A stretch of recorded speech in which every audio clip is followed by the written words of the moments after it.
My name is Daniel and I'm 28 years old. Before I tell you what happened, I should probably explain a little about myself. I've never been the kind of person who enjoys dating apps. I'm actually pretty shy. I work in insurance, I have a small group of friends, and most weekends I'm perfectly happy ordering something to eat and watching a movie at home. My last serious relationship ended when I was 26. Nothing dramatic happened. We had been together for almost 4 years, but eventually we realized we wanted different things. Afterwards, I didn't date anyone for almost a year. Then my friends started bothering me. They kept telling me I wasn't going to meet anyone sitting in my apartment every weekend. Eventually, one of them convinced me to download a dating app.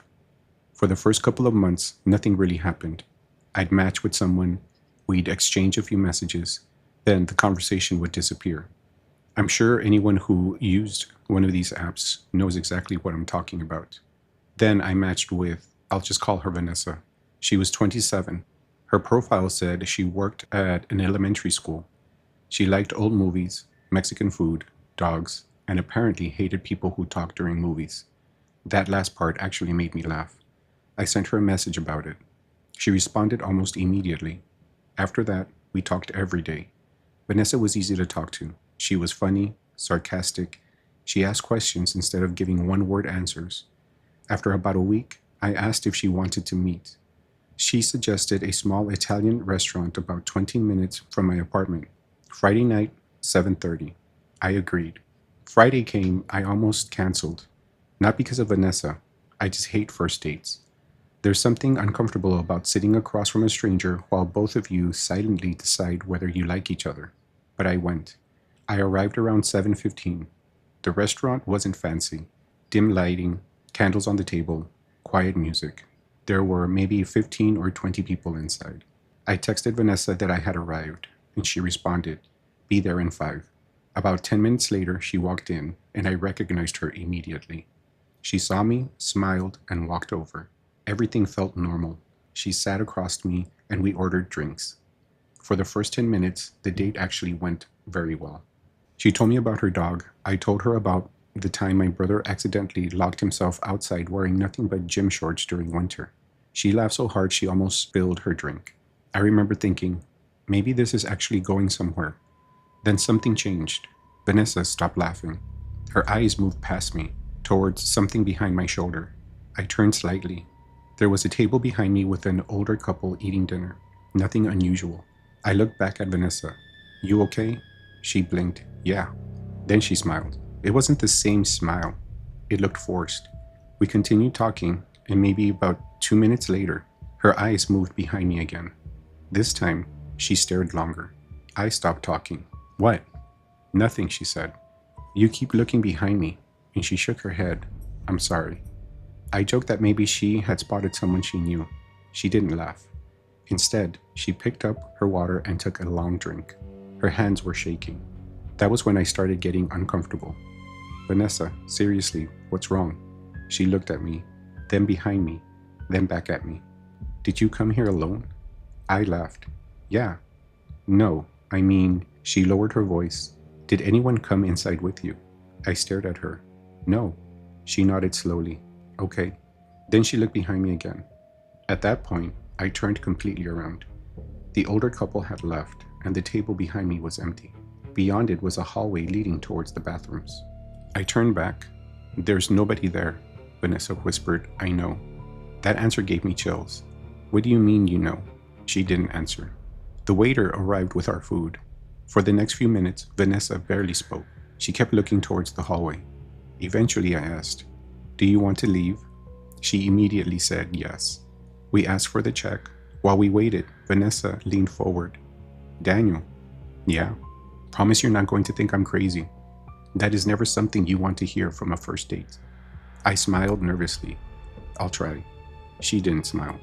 "When you walked into the restaurant," she paused for a second, "there was someone behind you." My stomach tightened. "What?" "A man," she said. I looked towards the entrance. "What man?" "I don't know." "What did he look like?" Vanessa's eyes filled with tears. That was when I realized she wasn't joking. He was tall, really tall, and really thin. "Was he following me?" I asked her. "I thought so." "Why didn't you say something?" I told her. Because, she stopped, then whispered. Nobody else reacted to him. I didn't understand. What do you mean? When you walked through the restaurant, people moved around you. She pointed towards the tables. But nobody moved around him. I felt goosebumps rising across my arms. She continued. He walked directly behind you, she said as she looked directly at me. His face was almost touching the back of your head. I didn't know what to say. Then she added, and he hasn't stopped looking at you. I felt my stomach drop. I slowly turned around, and there was nothing, just an empty hallway and an empty table. I looked back at her. Where is he? Vanessa didn't answer. Vanessa. Her eyes slowly moved upwards, above me. Then she whispered, he's standing right behind you. Every hair on my body stood up. I didn't turn around. I don't know why. Something inside of me told me not to. Instead, I asked, what's he doing? Vanessa's face went completely pale. He's smiling. I felt cold air against the back of my neck, not a breeze, breathing, slow and cold, right behind my ear. Then I heard something, very faint, almost a whisper. Daniel. I jumped out of my chair. People around us turned. Vanessa stood too. Let's go. We left money on the table and walked quickly towards the entrance. Vanessa stayed beside me. As we crossed the restaurant, she kept looking behind us. Is he following? She nodded. We stepped outside. The parking lot was brightly lit, with cars everywhere. It was a normal Friday night. I finally felt stupid. Maybe someone really had been inside. Maybe Vanessa had seen a strange guy and gotten scared. Then Vanessa grabbed my arm hard. Don't look. My stomach tightened again. Where? Across the parking lot. Of course I looked. There was nobody. What do you see? Vanessa whispered. He's underneath that light. I stared at the empty parking space beneath the street lamp, and there was nothing. What is he doing? He's watching us. Then she said something I will never forget. Daniel, he doesn't have a face anymore. I felt sick. I asked Vanessa if she wanted me to call the police. She shook her head. What am I supposed to tell them? She was right. I couldn't call the police and say an invisible man was following me. We walked towards my car, and Vanessa suddenly stopped. That's your car? Yeah. Her expression changed. What? She pointed towards the passenger side. He was already standing beside it. I froze. Before we walked outside, I asked. She nodded. Then how was he across the parking lot? Vanessa looked at me and said, I don't know. We stood there and neither of us moved. Then my car alarm started. The horn blasted across the parking lot, lights flashing, and people turned towards us. I pulled out my keys and shut it off. Then the passenger door opened, by itself, slowly. The interior lights came on. The seat was empty, and Vanessa whispered, he's sitting inside. I backed away. He's looking at me now. The passenger door slammed shut, and Vanessa screamed. That was enough. We walked to her car instead. She offered to drive me home, and I agreed. My car could stay there. I didn't care. During the drive, none of us spoke. Then, all of a sudden, something struck the trunk. Then again, Vanessa screamed and nearly lost control. We reached my apartment complex a few minutes later. She stopped directly outside my building and told me, don't go inside. She was staring at my second-floor apartment, my bedroom window. Then she whispered, because he's already up there. My bedroom light turned on. I had turned it off before leaving. A shadow moved behind the blinds. Tall, thin, human-like. Then it stopped, standing directly behind the window. Vanessa whispered again, that's him. I will call the police. 2 officers searched my apartment. They didn't find anyone. No forced entry, no open window, nobody inside. They probably thought we were drunk. I didn't blame them. Vanessa drove home, and I slept at my brother's place. The next morning, I returned, and everything looked normal. Except for one thing. My bedroom mirror had been moved. It usually hung straight across from my bed. Now, it was turned slightly towards the doorway. I walked closer. There was something written across the glass. No words, just one long vertical line, like someone had dragged a finger through the condensation. But the mirror was dry. I wiped it away. That afternoon, Vanessa texted me, we shouldn't see each other again. And I understood. I wrote, I'm sorry. She replied, it's not you. Then another message, it follows you. I asked, what does? She didn't answer. I never saw Vanessa again. She deleted her dating profile, and eventually I deleted mine too. Weeks passed. Nothing happened. Then one night, I woke up around 3 in the morning. My bedroom was dark. I had the strange feeling someone was watching me. I looked towards the doorway, and there was nothing. Then I looked at the mirror. There was a shape reflected in it. Tall, thin, standing beside my bed. I couldn't move. The shape leaned forward. Its face came closer to mine in the reflection. Smooth skin, no eyes, no nose, no mouth. Then, very slowly, a smile appeared where its mouth should have been. I closed my eyes and I stayed that way until sunrise. When I finally looked again, it was gone. I'm 28 now. This happened about 7 months ago. I moved apartments, I got rid of the mirror, I stopped using dating apps, but sometimes, when I'm standing in front of a mirror, I'll notice something behind me. Never clearly, just a shadow, a shape, someone standing where nobody should be. And 2 weeks ago, something happened that made me finally send you this story. I was at work, it was late at night. I went into the restroom and washed my hands. As I was leaving, I glanced at the mirror. There was someone standing behind me. Tall, thin, no face. This time, I didn't look away. I stared at it, and it leaned closer, until its mouth was beside my ear. Then I heard the same whisper I heard in that restaurant 7 months earlier. My name. But this time, it said something else. Something Vanessa never heard. Something I wish I hadn't heard either. It whispered, she wasn't supposed to see me. And then it smiled. Hello, broadcast. I'm 25 years old now, and what I'm about to tell you happened a little over a year ago. I've only told the entire story to a handful of people. Not because it's some huge secret, mostly because I'm embarrassed. I know I shouldn't be. But when something like this happens, everyone tells you what you should have done. You should have known. You should have noticed. You should have met somewhere public. And they're right. That's probably the worst part, because I knew all of those things before this happened. At the time, I was 24. I had recently moved into my first apartment after living with my parents through college. I worked at an auto parts distributor and had been there for about 2 years. My life was pretty ordinary. Work, gym, home, and weekends with friends. I hadn't been in a serious relationship for about 8 months. One Friday night, one of my friends convinced me to download a dating app. That's where I matched with a girl named Sophia. According to her profile, she was 23, long dark hair, brown eyes, real pretty. Her profile didn't have much information. A couple of pictures, a picture with a cat, one at a restaurant, another in what looked like her bedroom. So I decided to message her. She responded about 20 minutes later. From the beginning, the conversation was easy. We joked around, talked about music, work, movies, normal stuff. She told me she worked from home doing customer service. She asked what I did and if I lived alone. That question didn't seem strange at the time. I told her I had my own apartment. She responded with, "Lucky, I still live with my family." We talked every night for about 4 days. Eventually, we exchanged phone numbers. Nothing about her messages seemed suspicious. She never asked me for money, never sent strange links, never pressured me. Actually, she seemed almost shy.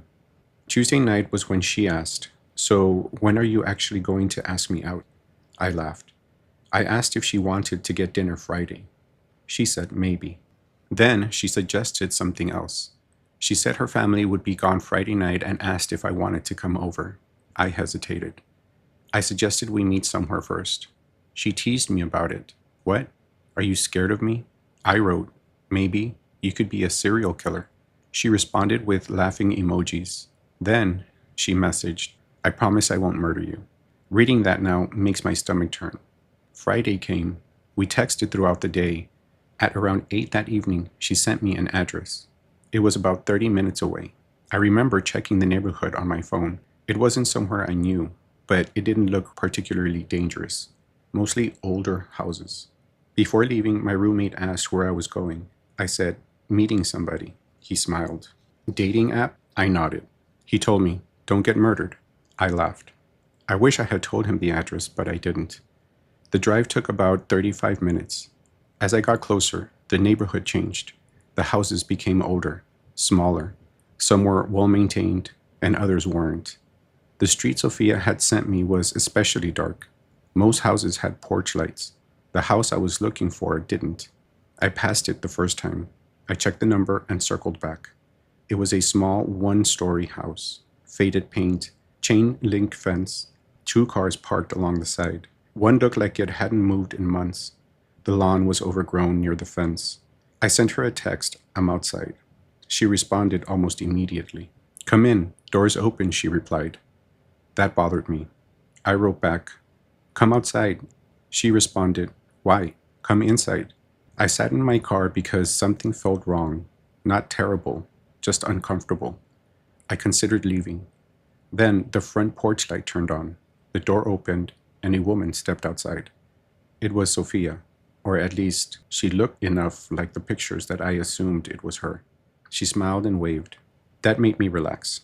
I got out. She waited at the door. "See, I'm real." I laughed, apparently. She hugged me and everything seemed normal again. We walked inside. The first thing I noticed was how empty the living room was. There was a couch, a television, a small table. That was basically it. No pictures, no decorations. Nothing that made it look like someone actually lived there. There were 2 closed doors down a hallway. The television was on but muted. Sophia asked if I wanted something to drink. I said water. She walked into the kitchen and I sat on the couch. That's when I noticed something on the coffee table. 3 empty beer bottles. That didn't make sense. She had told me she was alone. Then I heard something. A floorboard creaked down the hallway. I looked towards it, but there was nothing. Sophia returned carrying 2 bottles of water. I asked, "Is someone else here?" She stopped. "What? I thought I heard somebody." She smiled. "My brother might come home later." That wasn't what she told me, but I let it go. She sat beside me and we talked, except now she wasn't acting like she had through text. Her answers were short and she kept checking her phone, and every few minutes she looked towards the hallway. I started feeling uncomfortable again. After maybe 10 minutes, I stood up. I should probably get going. Her expression changed immediately. "You just got here." "Yeah, I'm just tired." "Sit down." The way she said it wasn't playful. I looked at her. "I'm good." Then I heard a door open behind me, and I turned around. A man stepped out of the hallway. Probably late 20s, big guy, black shirt. He looked directly at me. Then another door opened. A second man walked out. That's when I understood. I looked at Sophia. She wouldn't look at me. The bigger man said, "Sit down." As I moved towards the front door, he stepped between me and it. "What is this?" Nobody answered. I reached for my phone, and the second guy moved towards me. "Don't." I backed away. "Take whatever you want, I'm leaving." The bigger guy laughed. "Yeah, we know." Then he held out his hand. "Phone." I didn't give it to him. He stepped closer. Phone, wallet, keys. That's when panic really hit me. My keys. If they had my keys, they had my car. If they had my wallet, they had my address. I looked at Sophia. "Seriously?" She finally looked at me. And I'll never forget how calm she was. Just give them the stuff. Like it was normal. Like they'd done it before. I said, "You set me up." She looked away. The second guy moved behind me. I realized they were positioning themselves so I couldn't reach the door. The bigger guy reached for me. I pushed him, and that was probably stupid. He punched me hard and I hit the wall. For a few seconds, everything sounded muffled. The second guy grabbed my shirt. I swung at him. Then all 3 of us crashed into the coffee table. It broke underneath us. I remember Sophia yelling. "Not for them to stop," she yelled. "His phone." That's when I knew there was no talking my way out. They weren't trying to scare me. This had been planned. One of them hit me again as I covered my head. They demanded my phone, my wallet, my banking passwords. One kept asking, "What's your PIN?" I wouldn't tell him. He hit me again. Eventually, I pulled my wallet out from my pocket and threw it across the room. One of them went for it. That gave me maybe 2 seconds. 2 seconds that saved my life. I ran. The bigger guy grabbed the back of my shirt, ripping it. I reached the front door and it was locked. I couldn't get the deadbolt turned. Then I saw another door beside the kitchen. It was the back door. I ran toward it and someone grabbed my shoulder. I turned and shoved as hard as I could. He fell into the counter. I reached the back door and opened it. There was a small backyard surrounded by chain link fencing. I didn't look for a gate. I climbed over the fence. I could hear them coming outside. One of them shouted, "Get him." I got over the fence and dropped into the neighboring yard. I ran between two houses. I reached the street behind the house, and there was a convenience store maybe half a block away. The cashier saw me and immediately came around the counter. My face was bleeding, my shirt was torn. I couldn't breathe properly. I told him, "Call the police." He locked the front door. While he was calling, I looked through the windows for a few seconds, and there was nothing. Then a dark car slowly passed the store, and I recognized it. It was one of the cars from the house. It slowed down, but then they kept going. Police arrived within minutes. I gave them the address, and the officers went to the house.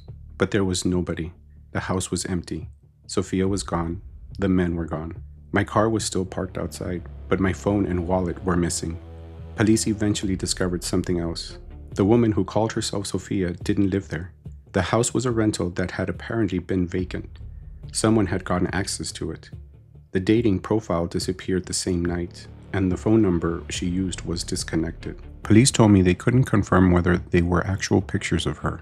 They believe the woman I met may have been using someone else's photographs mixed with pictures of herself. My credit cards were used within an hour. I canceled everything. I changed my bank information. I changed my locks because my driver's license had my address. For several weeks, I barely slept. Every car slowing down outside my apartment made me look through the blinds. Every unexpected knock made my heart race. The police eventually told me they suspected the group had done something similar before. I don't know whether they were ever caught. Nobody ever contacted me to say they were. I deleted every dating app from my phone.